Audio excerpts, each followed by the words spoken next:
Hey, what's going on YouTube? This is Broman Clash right here, and today, or tonight, for this matter, I want to talk about something, and it's a topic that each and every one of us face every single day, and the topic that always seems to bog people down the most, and that is the topic of death. And death comes in many different forms, comes through like heart, it comes like the death of emotions, death of mental stability, death of the physical essence, which we typically take and say, damn, I can't believe he's gone from us from this world. And then, there's also death. I don't want to consider like financially, there's no such thing as financial death, so I'm not going to put it like that. But death is something that everybody goes through, whether it's by unexpected means or through an expected death. But at the same time, let's not forget that death is not it's not the end. In fact, sometimes death can be the beginning of something beautiful. But at the same time, it can be, it can bring back old scars that will, hurt people, man. Like what happened with Trayvon Martin, his parents still mourning his death.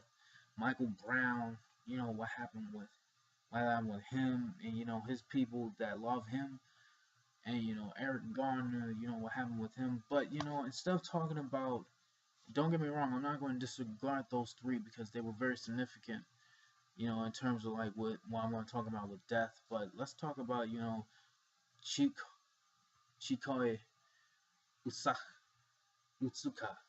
You know, he was known as the voice actor, Master Xehanort.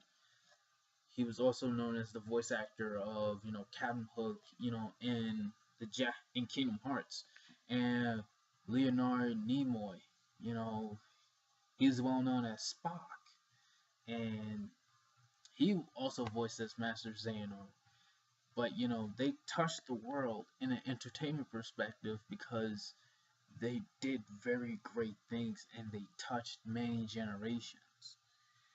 And there was also Monty Owen, who passed away as well. And then if you want to go on the topic of death, death, it, like I said, doesn't necessarily mean the end. But at the same time, it still sucks that it happens because, everybody, everybody knows they're gonna go out, but they don't know how, they don't know when, they don't know where is it gonna happen. But at the same time, it's just gonna happen. It's a scary fact. We know it's gonna happen. We don't want to look towards it, but at the same time, when you do accept it, either you can accept it fighting, like the majority of us do, or you can accept it with a smile, and then just keep on helping out the people that you can help out, and make sure their lives are happy, satisfied, and beautiful. But death, those who take life for granted don't will usually have like a shocking death. But those who live a long, full life, who help people, who actually did the right thing, even if it was, you know, even if it was like against the law, but they had their morals intact. See, now laws and morals are not the same thing, but that's a different topic that we might talk about someday. But, death is something else. And yesterday, I believe, I think it was yesterday or on Thursday, that also marked the third third year anniversary since Trayvon Martin's death.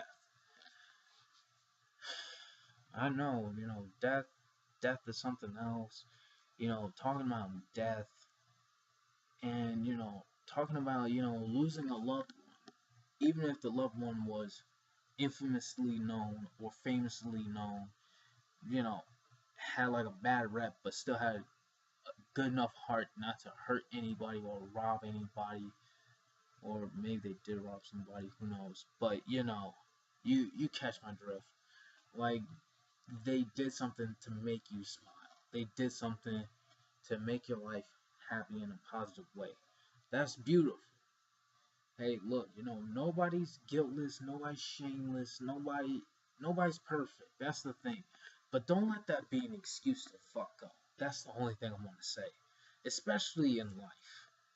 And life, death, we all go through it. Some of us cheated, some of us cheat death, some of us get cheated out of life, but at the same time we still survive. But those who do the right thing, those who actually say, hey, look, man, stay out of trouble, be yourself, and don't let anybody turn you around and try to tell you that you're less than nothing. Let me tell you something. You're more than everything in this world. You are you. You give yourself value. You say, hey, look, what gives you the right to value other things and try to tell me that I'm worthless? But how does this all tie in with death? And the whole mysticism and the whole thing about how death is very, very heart wrenching, but at the same time beautiful. Because, and I know, like, I think a week back, yeah, it was a week back, yeah, last week, Saturday, that marked the 50th anniversary since Malcolm X's death, untimely, assassination. But now, I remember something that Ozzie Davis once said, and he passed away in 2005, and his wife, Ruby Dee, may she rest in peace. She passed away in, last year. Yeah, she passed away last year. And then 2 years before, this will mark the second anniversary since Nelson Mandela passed away. Now, there's something that Ozzie Davis once said. What we bury in this earth is not a man, but a seed. Now, take that with a grain of salt, because death doesn't necessarily mean, the end of a man, but a beginning of growth. But at the same time, how do you continue to do something if your life centers around that one person? It's tough, but sometimes you gotta move on, but sometimes you can learn the lessons that they taught you in life. Teach you how to be disciplined, teach you how to be strong, teach you how to be yourself, man. But you know what they say, you can't teach anybody how to be yourself, only you can teach yourself that, and that's true. But at the same token, death, like I said before, does not necessarily mean the end. Because, some people think, oh, death, let's just break down, let's just wallow in our own sorrows. And some of you may say, like, that's disrespectful that you say that, people, who use death as an excuse not to progress, that's disrespectful. But at the same time, what happens. People use death as a way to have pity on themselves. Not to learn the lessons that came when the person was alive. See, Leonard Nimoy, even though I knew him mostly as Master Xehanort, from the Kingdom Hearts series, and how the way he grasped, he had the vintage, he had the voice, and he had the style of Master Xehanort. And one thing he had was his own style. Nobody can replicate that. And the fact that he can speak, and the fact that, he's very legendary. But there's one thing that he did that, in no lie, he worked hard. And, there are people who work hard, who work their asses off, but yet, don't get that break. But, and looking at his life, see, look, I'll admit, I knew him only as Master Xehanort. I knew who Spock was, at least.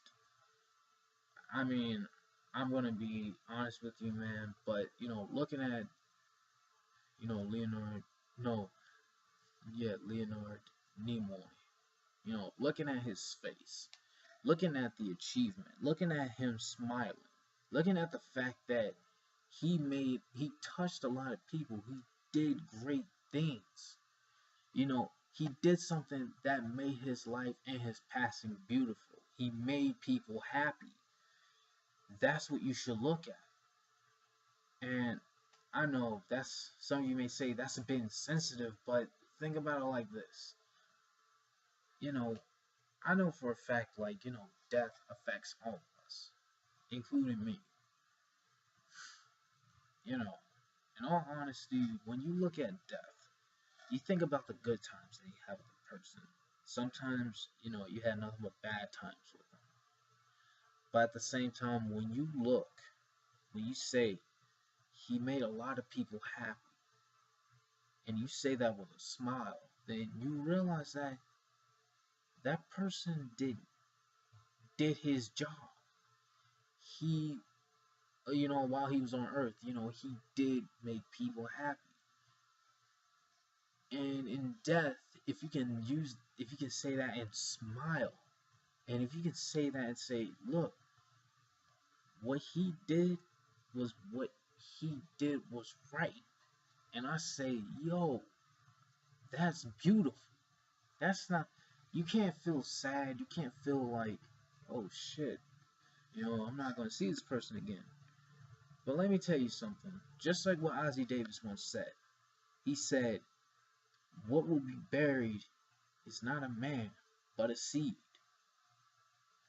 And never forget, death is a chance to grow. And some of you may say, like, why are you using death out of all things? Well, don't worry, I'm not going to die anytime soon. I'm going to tell you that right now. I'm not going to die anytime soon. I'm too young, too good looking, and I'm definitely have a lot of survival in my genes, okay? I can handle myself. But at the same time, the reason why I want to talk about death is because, death, like I said before, affects everybody. Either affects somebody or affects.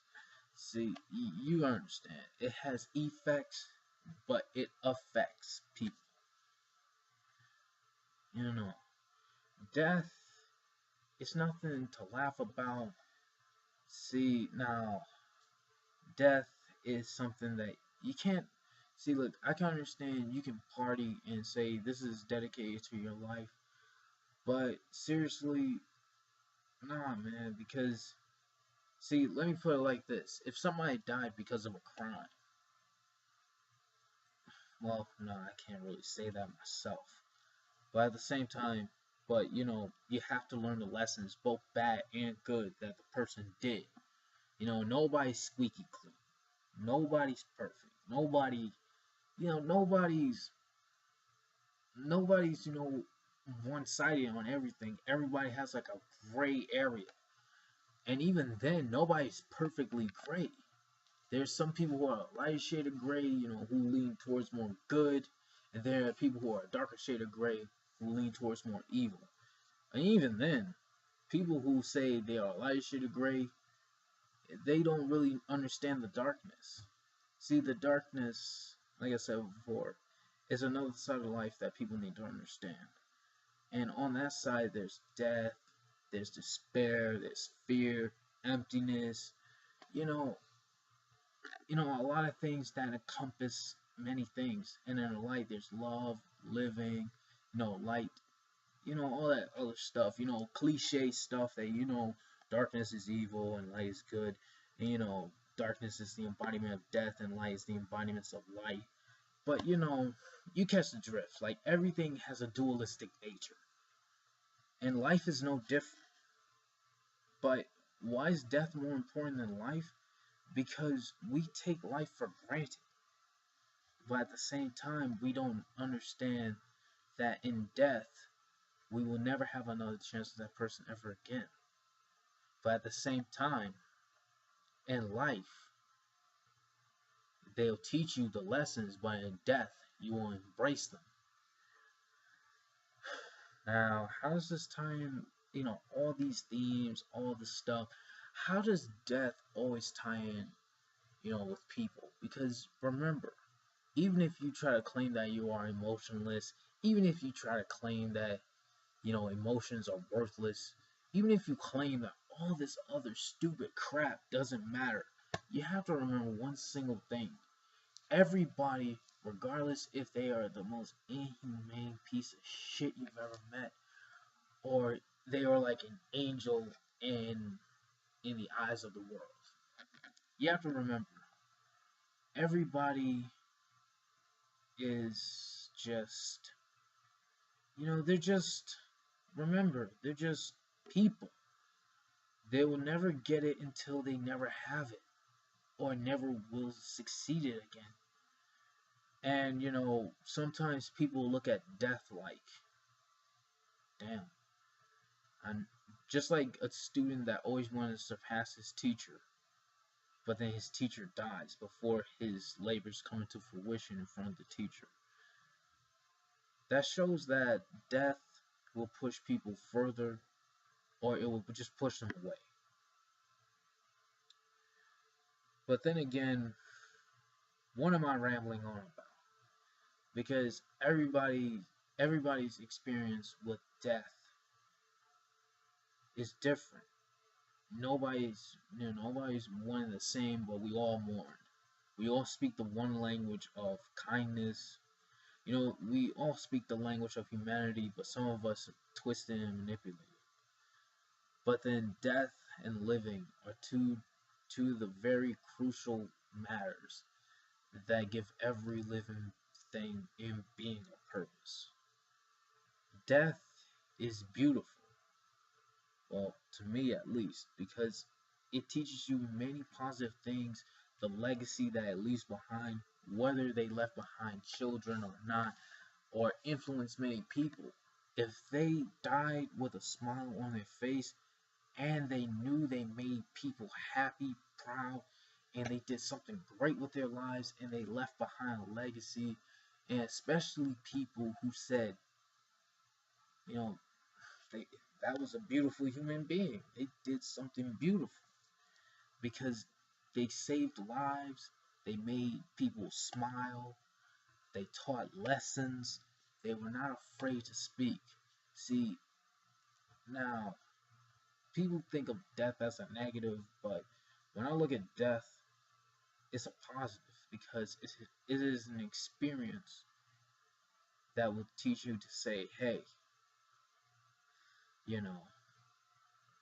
there's nothing wrong with moving on, but there's always something great about progression.